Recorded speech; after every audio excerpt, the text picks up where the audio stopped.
Hey everybody, this is Josh McKinney, and I just want to welcome you to episode 128 of the I Suck at Jiu-Jitsu show. Hope you guys are doing well. Hope you guys are excited because I'm excited. I really, really like what we're going to talk about in this episode.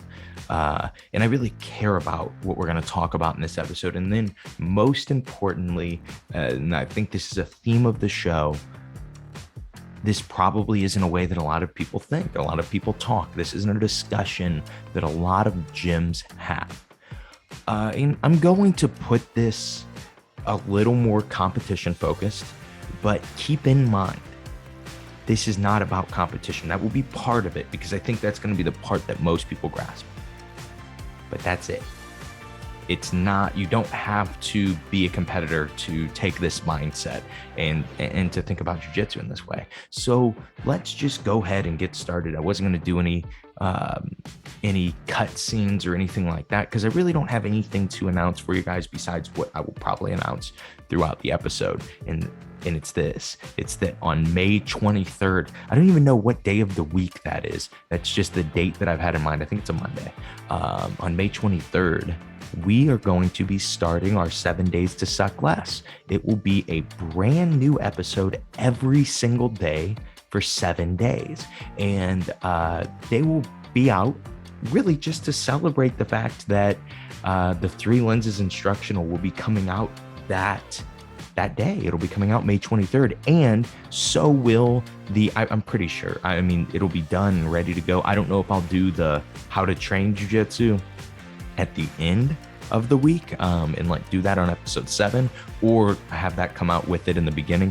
But regardless, that week, May 23rd through the 30th, there will be 7 new I Suck at Jiu-Jitsu show episodes. A lot of them have already been recorded and I'm excited. I think my excitement shows through in how those episodes turned out. A lot of them turned out pretty well, and I'm excited to share them with you guys.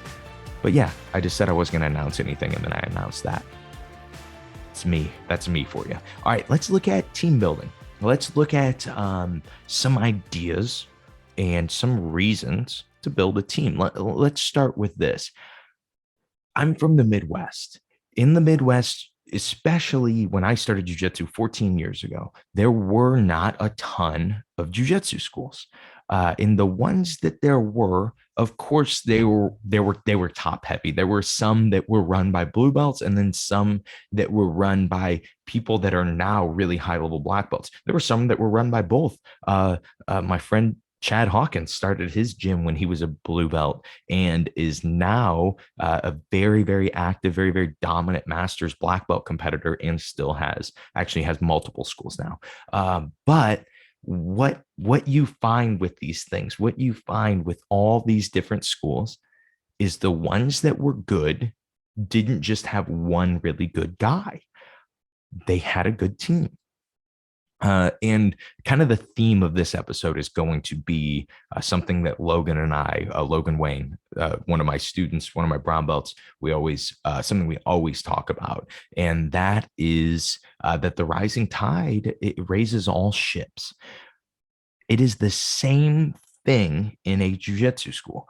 When we are looking at jiu-jitsu schools, when we're saying, oh man, this crew of guys is really good, it's usually because one or two made the decision to be good. Sometimes it's the coach that did it, but honestly, most of the time it's not. Most of the time, the coach is kind of a guide, and a lot of the students make the decision that there's a better way to train. We could be doing more. We could be more efficient. We could be thinking differently. We could be traveling more to train and traveling more to compete. But you get a few students that kind of get this bug. And then what starts to happen is it starts to transform the entire jiu-jitsu school. People will come in and go, wow, everybody is tough. I'll give the example of my school. Not that I'm claiming that I have a great competition team, but I do 100% claim that I have a great team. I think anybody that comes in, especially the fun thing is when people come in with no knowledge that I have a podcast, with no knowledge that I'm an adult black belt competitor, and they just come in and assume I'm just a dude, which I am. And they see that and they go, okay, there's some random black belt that's running this school. I assume everyone's going to suck, right? They're in the middle of nowhere. And I think I've probably made that assumption at other schools too. But top to bottom, something that I will always claim and always believe is my average guy, my average blue belt, my average purple belt, my average brown belt will shock you for their belt level. And it's not because I am notorious for sandbagging people. If I sandbag people, it's usually because I forget to promote them. But it's not that. A lot of times it just has to do with that I have the right group of guys on the mat and they all, and girls, and they all get each other better. They all get each other so much better at jujitsu. And it makes being a coach easy. On Mondays, and I'll have a whole episode dedicated to this. So I don't want to reveal too much. But on one of the episodes, on one of the seven days to suck less episodes, I'm going to be explaining a new training method to you guys. And I will say, I've always said the simplest way to progress at jujitsu is the end goal method. It's episodes 1 and I think 99 or 98, one of those two. I dig in on the end goal method, and people, those are like my solo episodes. Those are my two. They're the exact same episode about the same thing, or not the same episode, but they're about the same thing. And those are by far my most listened to solo episodes. And so over the last few months, we've been experimenting at my school with a new training method. And instead of normally I self-test things. Normally I think it's safest to do it that way, to say, okay, I'm going to see if it works and then I'll deliver it to my students. Well, just in the excitement and the push, we have taken this new training method and we've adapted it. And basically, one day of the week at our school now, that is all we do. And it has really changed things for us. It's really helped people's mindsets, and it's really helped people progress. But I would say this: what's interesting about that training method is I do very, very, very little during the class. I'm not teaching anything. It's a training method. Really, for my guys, the first few weeks of doing this training method, all I was teaching is how to do the training method. And then they're able to go with their own ideas and apply them to that training method. And what has happened in that month or the last few months is my guys have gotten better. And I think it more has to do with mindset than anything else. People just want to get good at our school. That is what the mentality is at our school. If you were there, it does not matter who you voted for. It does not matter what your religion is. It does not matter what color you are. As long as you were there to get better at jujitsu, people will like you. If that is your goal, to get better at jujitsu, if you're there to complain about the fact that whatever, people aren't going to like you there. That's just the mentality that is at the gym. I think what's interesting for people, though, and this is something I've always claimed, is usually the mentality of the gym does not come from the head coach.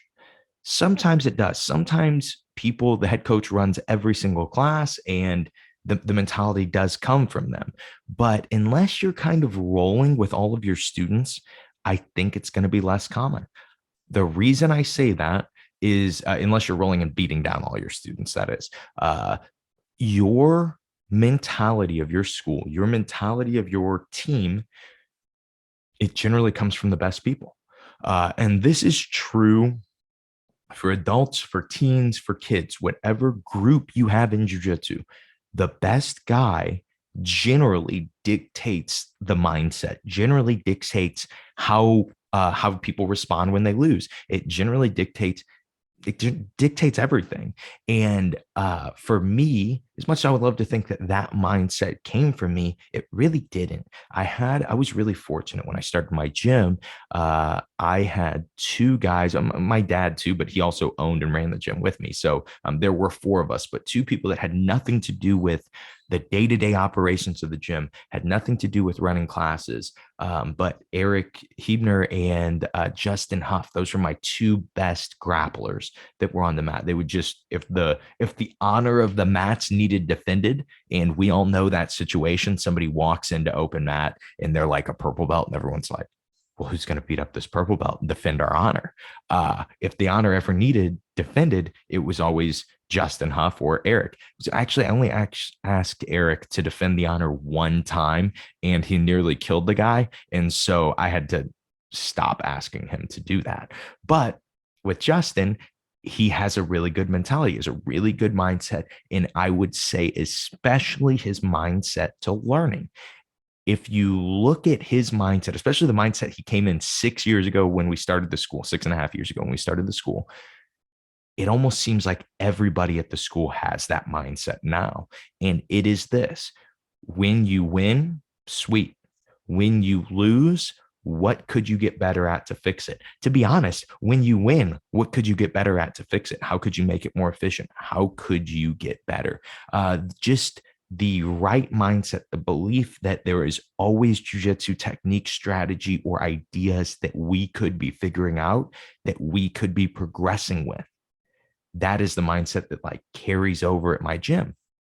And it turns into competition too, of course, right? Our competitors are going to take that mindset and they're going to apply it to all kinds of aspects of competition. They're going to say, hey, maybe we should be warming up differently. Maybe we should be dieting differently. Maybe we should be lifting differently, because there's always somewhere we could be progressing, especially there's always somewhere we could be mentally progressing. We could be thinking about differently, thinking about more efficiently. That mindset really, as much as I would love to say it came from me, I really feel like it came from my top few guys. And it seemed like those two guys were the very beginning. And then after that, guys I haven't had on the podcast, but eventually, kind of my rule for my students is, besides Logan, because he runs a school and he, he runs a school, right? So, but besides him, all my students, I wait till black belt before I interview them on my podcast. And they're guys that I want to promote quicker, just so you guys can meet them, because they are so awesome, and they're so fresh with their perspectives. But what happened is, those guys, that tier that I'm talking about, my people that now are not black belt, their mentality came from getting beat up by Justin and Eric, and Justin and Eric were really, really good to them. If they beat you up, if you get beat up at head nod and you aren't mad about it and you're not punching the mat, the person who beat you up, regardless of who it is going to give you one thing. They're going to go, hey, you did good at stopping my inside passing, but when I pass to the outside, you seem to struggle. That's it. One little tip. And you see that with my guys that are black belts. Now, they've done that forever, just always helped you. If you beat them, they would congratulate you on what you did good. They would go, oh my gosh, that underhook, I couldn't stop it. That was so good. And you passed my guard. Good job. That mindset carries from the top. So now let's look at your school. I didn't intend to talk about my school for so long, but gosh, I did. But let's look at getting the right mindset in your school. What you've probably done is, of talking about random things in the school, you're probably going, oh man, I wish that I had that mentality at my school. Well, this is how you start those types of mentality, just anything new at the school. And it's important to not overstep.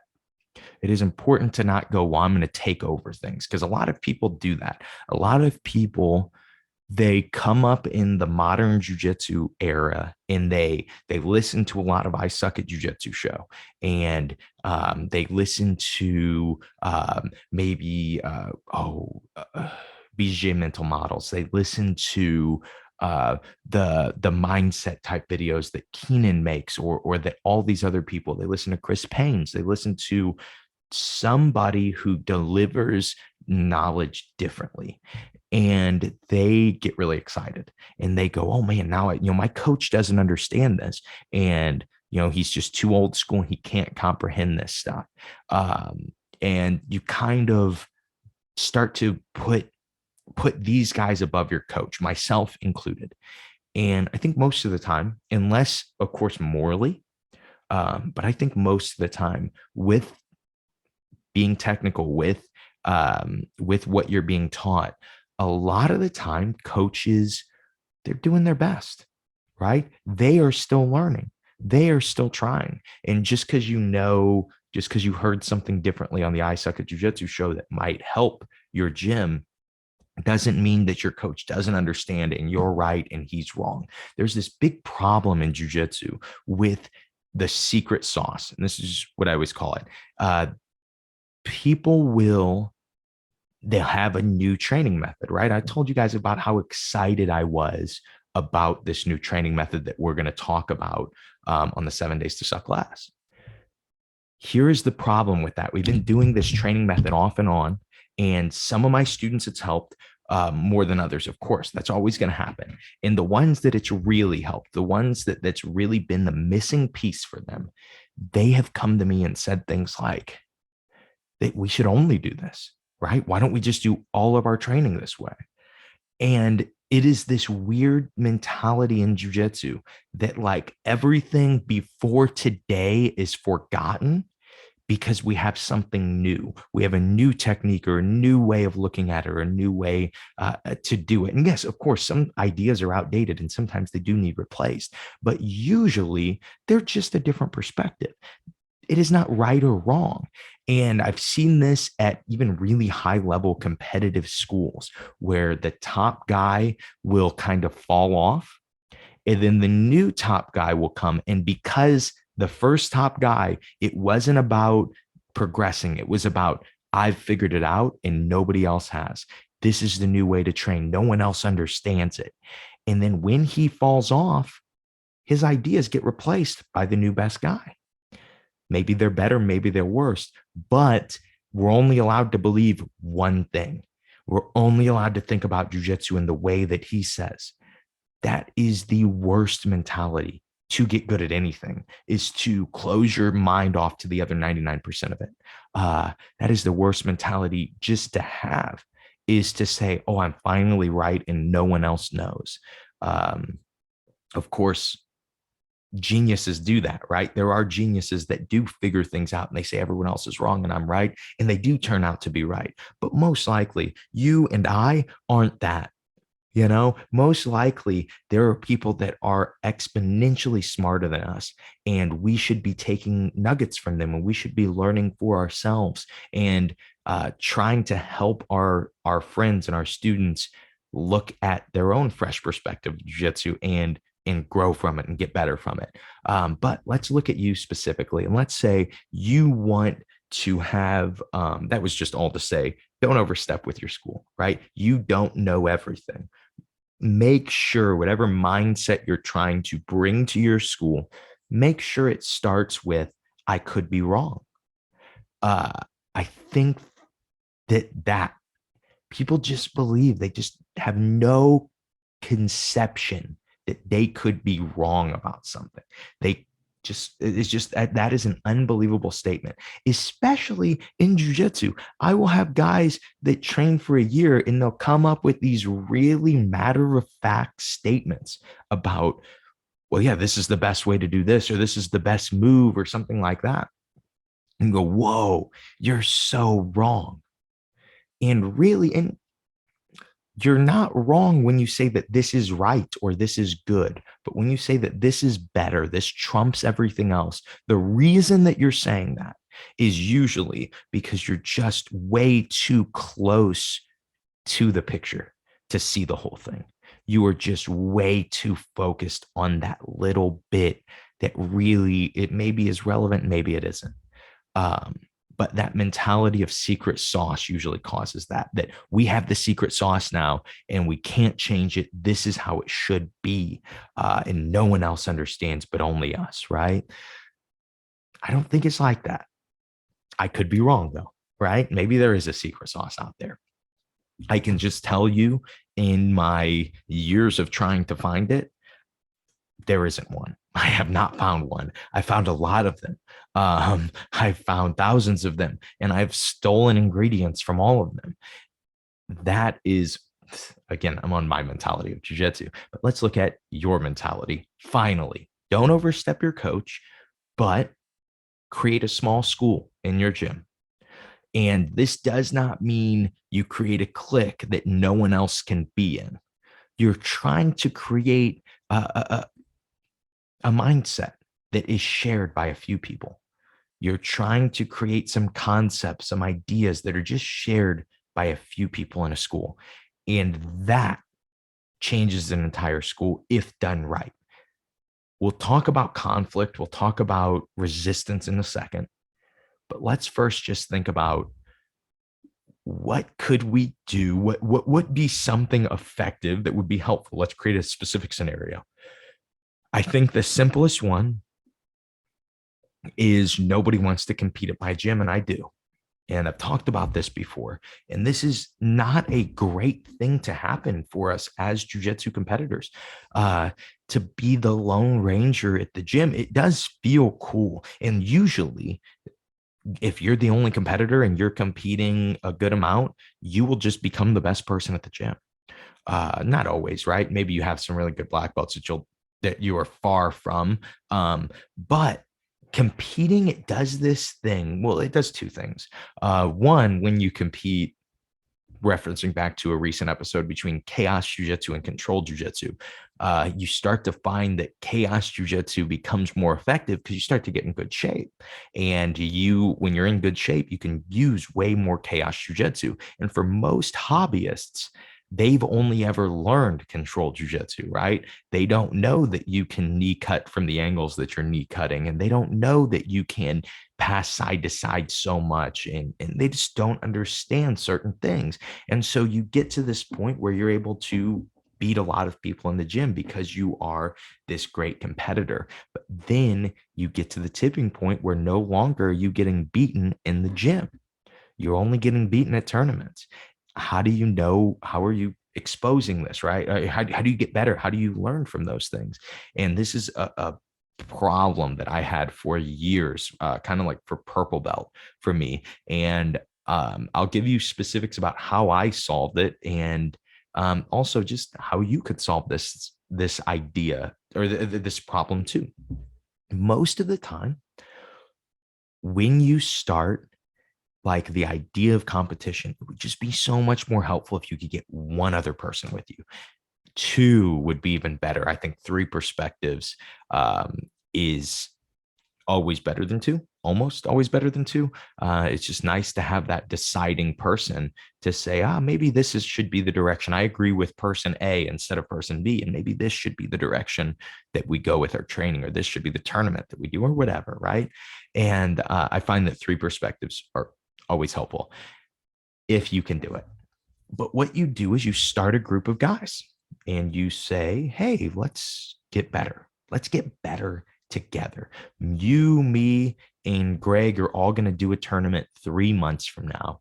And it's okay if we lose, but we're going to do it, right? We all get competition anxiety. We're going to conquer that one thing. I always hear on the I Suck at Jiu-Jitsu show, when you go compete, you focus on one aspect of competition and you make sure that you try your best to conquer that, right? So whether it's mindset, whether it's warm up, whether it is grip fighting, whether it is takedowns, whether it is guard passing, you are focused on one thing and you are trying to say, okay, this is what matters, and I'm going to get better at this aspect, right? So you take that mindset and you start to apply it to competition. You're going to have to start changing your training, right? There's no way, if you train at a school that you get 2 or 3 live rounds each night and that's it, and then it's all just sitting and jujitsu learning, there's no way that you are going to be at the level that some of the guys you're going to compete against, right? They're good competitors. So you've got to look at it as a class. You've got to look at it to your coach. Hey, coach, what could we be doing to get to do this competition? What could we be trying to push to the other guys? what starts to happen is your coach usually gets excited. Most people are like, yeah, my coach doesn't compete. And this is a self-defense only gym. But a lot of times if you went up to your coach and said, coach, I want to compete, would you help me with that? Usually coaches are excited about it, even if they are so self-defense based. I have seen so many coaches that are excited that don't teach jujitsu. They teach catch wrestling or they teach something else, but their students want to teach, and they'll go to jujitsu tournaments and have a blast. Even though catch wrestling doesn't work and their students lose, I'm just joking. Chill out, you catch wrestlers. But regardless, win or lose, they enjoy getting to bring their best guy, right? That's what jujitsu is about as a coach, is you have your group of guys and you take them around and you fight other people's groups of guys. My friend Junior Silva, who's been on the podcast, has taught me that over the years, that, like anytime that I have some of my better purple belts in, Junior go, bro, make them partner with my purple belts and we'll watch them fight to the death. And we'll make fun of them when they're losing. And I'm like, okay, sounds great, right? That's what coaches love to do. So you go to your coach and you say, hey, we need help. Usually coaches are good. They've been around jujitsu long enough. They can go, okay, you need to be doing more live rounds. You need to be doing more rounds from the feet. We need to make sure you're sharper from the feet. You actually know how to take people down, or you know how to pull guard, you know how to grip fight. And your coach, a lot of times you can motivate them by doing this, right? Then what you can start to do is you can start to say, okay, well, it's me and these two guys, and we're going to push each other. And then you see if there's anyone else that wants to jump in, anyone else that may be interested. The amount of competitors that I had 2 years ago versus the amount of competitors that I have now is crazy different. And as a coach, I really don't push people to compete. I always feel like a lot of the statements I'll make to people, they seem to hold more value than they probably should. And if I say, hey, you should compete, a lot of times my students hear, hey, if you don't compete, I'm going to be disappointed in you. And like, for me, I don't care, right? You can compete. You don't have to, but I want you to compete for you, right? I want you to get better at jujitsu. I want you to compete and get better at jujitsu because you want to do it, right? That's the reason I'm suggesting it. And so I don't really suggest it to my students. I don't push it to my students unless it's broad, right? Unless I'm doing a video for all my students and I say, hey, we're going to all try for this. But at least with the individuals, most of the individuals have been pushed by other students who are just motivated. And, maybe you get that comment of, yeah, it's really cool that you guys travel and compete. And then they go, yeah, you should come. You should come travel and compete too. You would do great. And even if you didn't, who cares? Let's go have fun. Let's go enjoy this. Let's go do something that no one else gets to do. I think that mindset, like for me, is one of the most fun mindsets to be around in jiu-jitsu, is people that want to go try things, that want to go use jiu-jitsu, even if it's not for competition.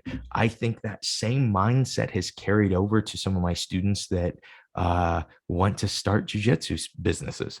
They start to ask questions in the same way that, like, hey, there is no secret sauce. What can I take from everybody? What can I learn? Now I'm going to start doing this hands-on. Now I'm going to try. I have different students. I have students that have been teaching seminars and stuff that they ask me a few questions about it, and then they can go off and do it on their own. And that mentality comes from your best people. And so even if you are listening and you're a blue belt, and you say, well, there are black belts in my gym and they're kind of jerks, to be honest. That mentality can't come from me. That's not true.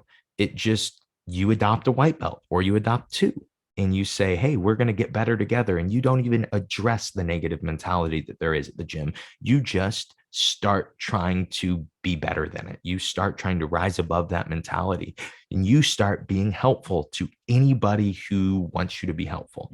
Anybody who is excited to be helped by you. That doesn't mean you need to teach them the techniques that you know. A lot of times just means, hey, you need a consistent training partner. Well, so do I. And I have big goals in jiu-jitsu. And so I need somebody who's willing to drill with me. What you'll find is you can make them better at drilling. you can make them better at positional sparring, and you can do it in a few days. And now you have a new training partner that is motivated and is now getting better because they're thinking about jujitsu differently than they would have 2 days before. And you have a new training partner and you guys start to get better. People are going to notice that and want to join in with whatever you're doing, as long as you're not douchey about it, as long as you don't act better than people. That is kind of the fine line, right? Because in jiu-jitsu, it's not like life where we can be like, oh, this is a better person than this person, right? We know people when we think about people that aren't great people. And then we know people that we think about, or hopefully we know people, we go, oh, that is a great person.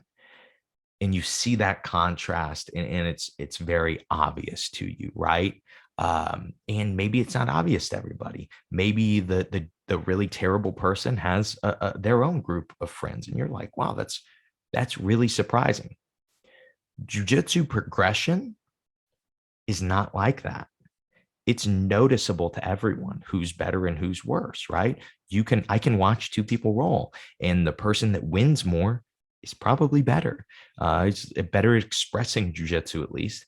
And so people are going to take notice. But if you're better and you're known as the guy that's always teaching people who don't want to be taught, or always saying that everyone else is wrong and you're right, most likely it's not going to matter that you're getting better for your team, right? And like we said in the beginning, the rising tide raises all ships. So if I can get, as a blue belt, if I can get one or two white belts better, or just tweak their mindset, tweak how they look at training, if I can just do that, I have made my entire gym so much better, because I've taught them, hey, this is what you should be doing with white belts. So 2 years from now, when they're blue belts and they're really excited and they say, hey, somebody took me under their wing and helped me out, guess what? The rising tide, it raises all ships. You now have more training partners, and you didn't even have to teach them. You just taught that first layer of people, right? And these training partners are even better. Maybe they're better athletes. Maybe one of them wrestled before, and you get that new perspective because you decided, hey, I really can't control what's above me in my school, but I can help out people that are below me, and I can help out people that are willing to listen. You'll be surprised how many people, how many white belts wish that they got adopted by a blue belt, but they just never, that never ends up happening. It's just the mentality usually is, well, you don't know. And it took me 3 years to learn. And so it should take you 3 years to learn. And that is terrible. That is a terrible mindset for jujitsu. What you need to focus on is, it took me 3 years to get here. What if I could get you here in 2? What if I can get you here in 3 months? What if I can get you to the mindset that I have in 3 days? Maybe you don't understand the technique yet, but at least you know how to think about the position. At least you know how to think about your training. At least you know how to think about things outside of jujitsu. That is how you build a team. Is you take where you're at and you look at who's below you, and you always start from the bottom. You don't go, I'm going to change the perspective of the coach that owns the gym. Don't do that. That's ignorant. Most likely you're going to turn off the coach as soon as you start to talk about and telling them how they should run their gym or their business or their life, right? Especially if you're not as good as your coach. But if you start to just change the mentality and you don't feel the need to get the pat on the back, you can build an amazing jiu-jitsu team in like a year. And they will just continue to get better. This is something I'll say about my gym all the time. I could just leave for 3 months and my gym would get better. I know for a fact that just the right mindset is there. And that is the goal. Everyone is trying to get better at jiu-jitsu. And so now, what about resistance? What about conflict to things like this? And let's just look at jiu-jitsu conflict in general, because we've been kind of general with this episode. Obviously, I have a blank piece of paper next to me. I don't even have any notes on it. So I've just been rambling this whole time. Let's look at conflict. Let's look at the times let's first just start with, how do you deal with somebody that doesn't like you in the gym? Because I think that's normal, right? You have hundreds of people at your gym. Even if you don't, even if you have 30 people at your gym, that's still a lot of personalities. And some personalities are going to clash. How do you handle it? Does everyone need to get along? Does everyone need to like each other? First off, I don't think so. Um, I don't think that everyone needs to like each other. I don't think everyone needs to hang out, but everyone has to respect each other. If you want to have a suggest, if you're a coach and you want to have a successful jujitsu school, I guess I haven't referenced how you should do this as a coach. I should reference that at the end. But that's what we'll finish off, is how do you approach this mindset as a coach? But for right now, conflict. So not everyone has to like each other. That's totally okay. It's honestly not even a big deal. I have 200 students. You're telling me that all of them like each other? There is absolutely no way. But they have to respect each other. They have to respect each other. And one of the best ways to get respect on the mats in jiu-jitsu is not by beating people up. It is by being willing to learn. People are so much more respectful in jiu-jitsu to people who like to learn. Even as a coach, I notice that the amount of respect that I get when I do a seminar, and it's like people that don't know me, when I ask a question that is not like a like an unanswerable question, or like a black belt question where I'm like, what is the meaning of jujitsu? And then no matter what answer you guys give, I only give my really specific answer. I don't mean like that. I mean, like, I'll teach a move and somebody will do it a little wrong, and I'll watch and don't always just say first, oh, this is wrong. Sometimes you go, oh, that's really good. I like that. I like that little difference that you made, the little adjustment that you made. Why did you do that? What does it feel good? Let me try it. I noticed that my respect at a seminar goes up exponentially when I do something like that, even versus when I show something really cool or explain something really cool. A lot of times people go, whoa, this guy's a black belt and he's willing to learn. He must really know stuff, right? If he's still learning at black belt, most black belts I don't know are freaking know-it-alls. Uh, and with that, you start to find that that's the best way to get respect in jiu-jitsu. It's just being willing to learn. Now, what if there's somebody you don't like at the gym and you have problems with at the gym? Get over it, right? Oh, he dated your girlfriend, your ex-girlfriend, or your girlfriend.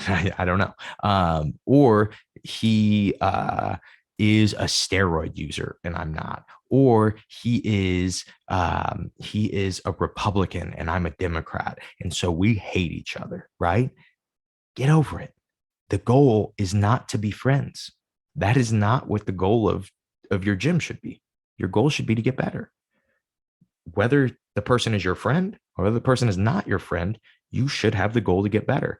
I could partner at a seminar with pretty much anybody, even the people I hate most in the jiu-jitsu community. And I guarantee I'll learn from them because I'll ask questions. My goal is to get better. It's not to hate you. I do hate you and hope you die, but I'm just joking. I don't hope anyone dies. But I probably do. There's probably somebody. I'm sure that you guys could be like, because I'm sure you're like, oh, you don't hope Hitler dies. Well, guess what? Hitler's already dead. Okay. I saw a documentary once, and maybe he's not. Maybe he's 200 years old living in, I think it's like Antarctica or something like that. You guys should look into that for sure. But anyway, back to conflict and conflict resolution. I think that most of the time, just by rising above and saying, hey, I'm not here to hate anybody. I'm not here to get in Facebook arguments with my teammates, right? And be upset about things with my teammates.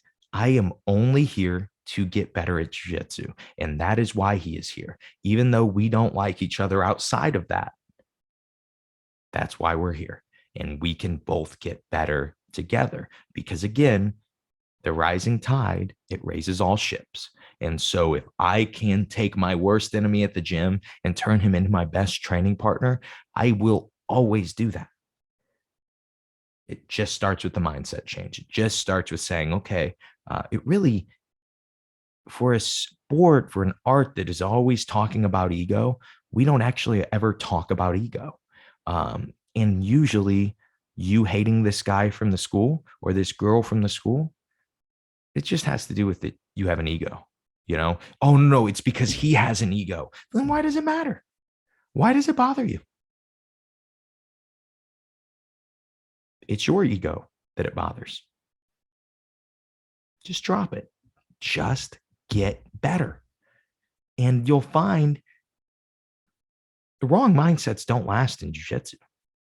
If this person has the wrong mentality, if they have the wrong mindset, if they have the wrong attitude, eventually somebody's going to beat them up enough and they're going to quit. That's just how it goes. That is the beauty of the mats. And of course, if it's everybody, if you hate everybody at your school, you probably just shouldn't be there, because sometimes you hate everybody at your school and it is on you. It's because you have the wrong mindset. You have the wrong mentality. Other times it's not the place for you and you do have to leave and you do have to kind of do your own thing. And that's okay too. Again, there is no right and wrong when it comes to jiu-jitsu learning. At least I guess there is no absolute right when it comes to jiu-jitsu learning. There are definitely things that people do that are probably just not helpful, that are wrong. But most of the time, it is not that. Most of the time, there is no absolute though in jiu-jitsu learning.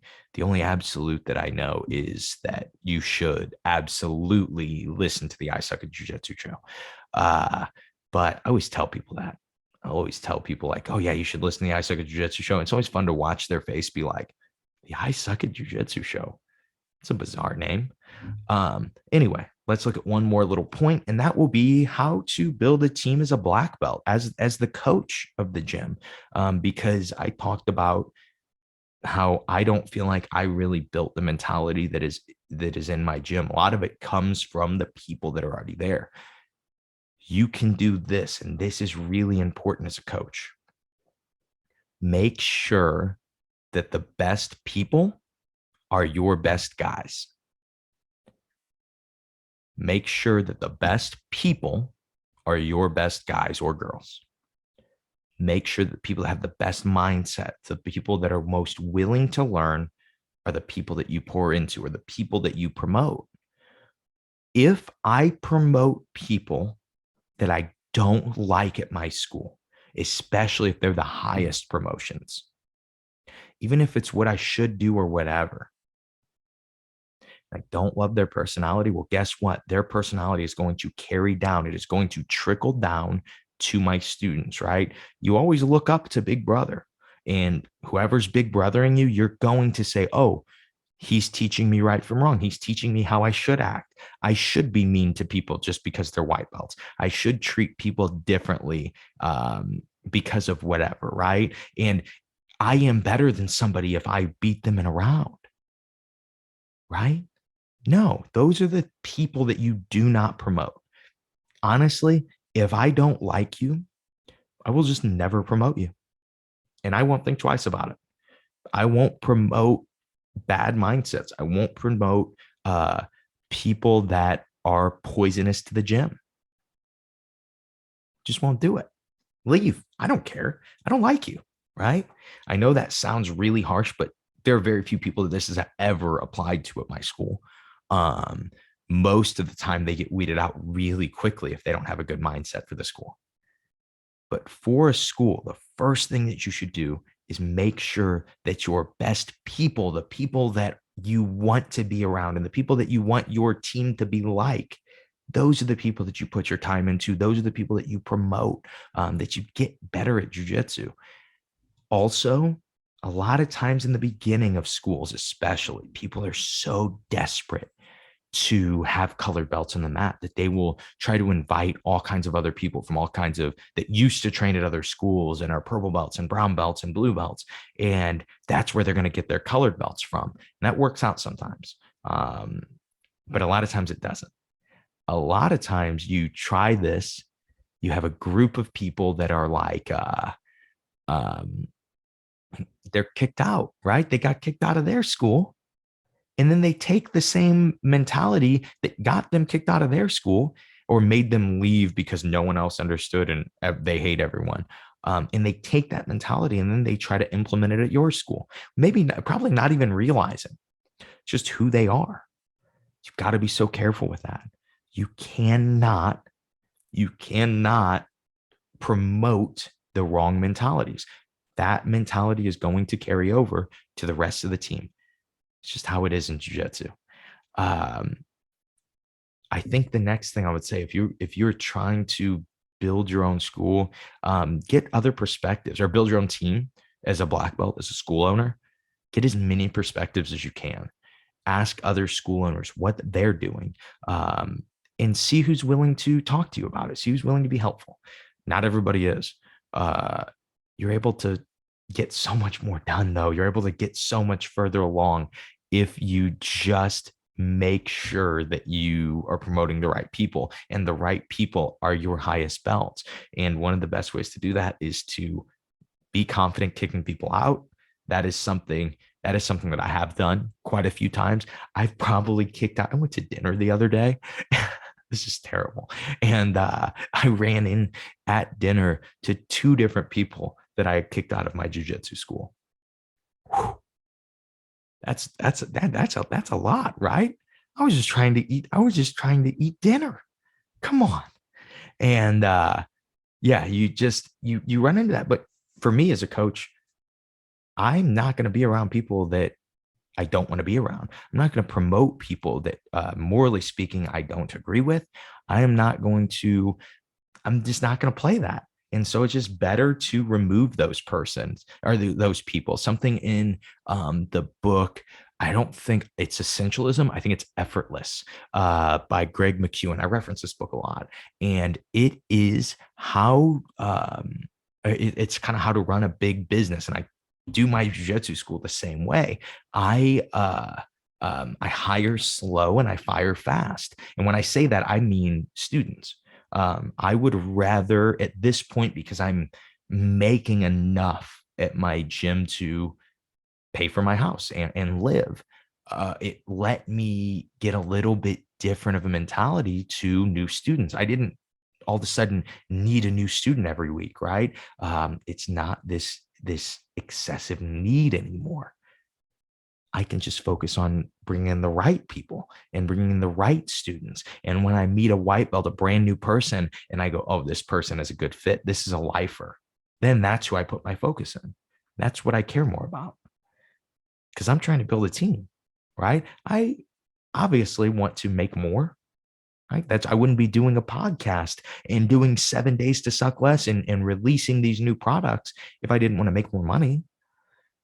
But you've got to be really careful with, is making more money the most important thing? At a point for most jiu-jitsu schools, they get to a place, at least for the school owner, where he should change his focus. They start to make money, and his focus needs to change on a new goal, but it stays on making money. And then the gym, it just becomes about making money. And there's a big problem with that when you're a school owner and the only thing that matters is the money that is produced from your school. Why are you teaching jiu-jitsu? Honestly,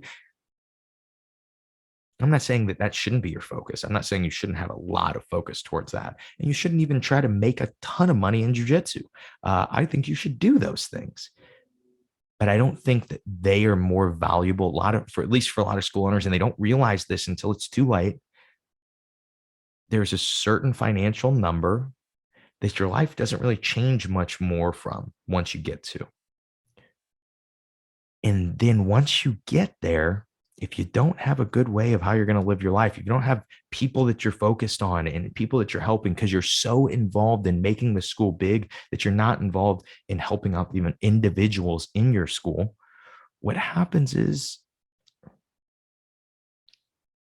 you have a bunch of money, but you have a school that you hate. You have students that you hate. I think that it's overcomable. I think if you are in this point, if you find yourself there, I think that with the right mindset, with the promotion of the right people and the focus into the right people and into the right things, you'll overcome that. but it's much easier to do up front. It's much easier to say, okay, once I get to this many students, I'm going to spend 6 months just focused on those students. That's what I've been doing lately is like, okay, I have this many students. I don't care about adding a single person. If you message me about your friend coming in, unless he is in the door, I couldn't care less. I care about getting people better, right? And that focus, again, it carries over. I focus on this for 3 months. And then a year from now, that same focus is still being brought to people from my top guys, right? Because that's who I focus on. That's who I pour into is my best guys. And then they pour into the next group. And then they pour into the next group. And all of a sudden, you've created this new machine that everyone is getting better. And like for me personally, everything that I've talked about today is 100% selfish. The whole reason for me to build a really great jiu-jitsu team was so I would have a shot to push for a world title. I know. Your mind was blown. You were like, oh my gosh, Josh is so selfless. And then I told you, oh no, there was no selflessness in this at all. This is about me winning in jiu-jitsu competition. But the only way to do that is for all of us to win in jiu-jitsu competition. It's for the team, right? I can't train with 200 white belts and expect to do well. But the gym that I have now, I can. And it's just because that mentality was carried over and learning jiu-jitsu was the most important part. I can't even tell you what the name of this episode is going to be. There was no real rhyme or reason. I know we talked about team building, but talked about a lot of stuff. That's all I have for you guys today. Get excited about May 23rd.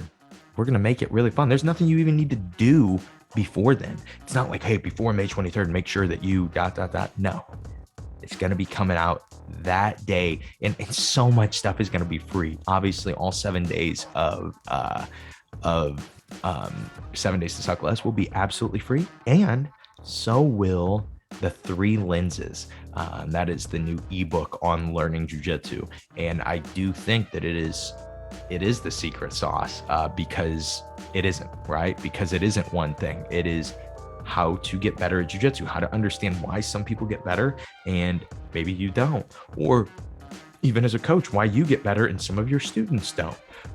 This is going to be just a new way of thinking about jiu-jitsu, in my opinion. Maybe somebody's written something exactly like it. And I just never read it. But I don't think so. That's all I have for you guys today. I hope you guys enjoyed today's episode. Hope that this one was helpful for you. Hope to see you guys again on the 7 Days to Suck Less on May 23rd.